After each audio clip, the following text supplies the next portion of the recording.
నీ గమ్యాన్ని నువ్వు చేరుకోవాలనే ఉద్దేశం ఉంటే ఎటువంటి కష్టం వచ్చినా, ఎటువంటి వైఫల్యం ఎదురైనా అవన్నీ అధిరోహించుకుంటూ నువ్వు ముందుకు వెళ్తూనే ఉండాలి. మేము మా ప్రయాణాన్ని కొనసాగిస్తున్నాం అరకు వైపుగా.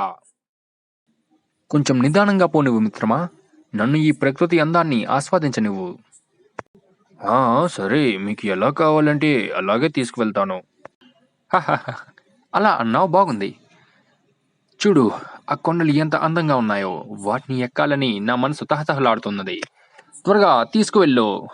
సరే, మీరు అనుకున్న దగ్గరికే తీసుకువెళ్తాను. మొత్తానికి నేను కొండ మీదకైతే చేరుకున్నాను. సముద్ర మట్టానికి 1500 అడుగుల ఎత్తులో ఉన్నాను. ఇంకా పైకి ఎక్కాలంటే చాలా కష్టతరమైన విషయం.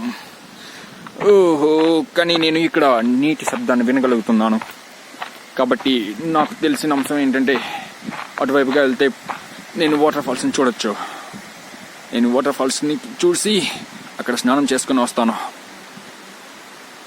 మొత్తానికి మేము ఒక వాటర్ ఫాల్స్ని అయితే చేరుకోవడానికి ప్రయత్నిస్తున్నాం. ఈ కొండెక్కితే కానీ మాకు వాటర్ ఫాల్స్ దొరికేలా అనిపించట్లేదు. మేము చేరుకునే పద్ధతి చాలా కష్టతరమైనది. ఎన్నో కొండలు గుట్టలు దాటి పైకెక్కాల్సి వస్తుంది. నాతో పాటు నా టీమ్మేట్స్, నా ప్రొఫెసర్, ఒక ఫ్లైట్ మోడ్ పర్సన్ కూడా ఉన్నాడు. చూడండి, ఈ కొండలు ఎక్కేటప్పుడు చాలా జాగ్రత్త వహించాలి. ఎందుకంటే ఇక్కడి నుంచి జారి పడితే ఇంకా మరి మన ప్రాణాలు దక్కే అవకాశమే లేదు. నా మిత్రుడు చాలా కష్టతరంగా ఎక్కుతున్నాడు. తనతో పాటు మా గ్యాంగ్ లీడర్, మా ప్రొఫెసర్ కూడా మాతో ఉన్నాడు.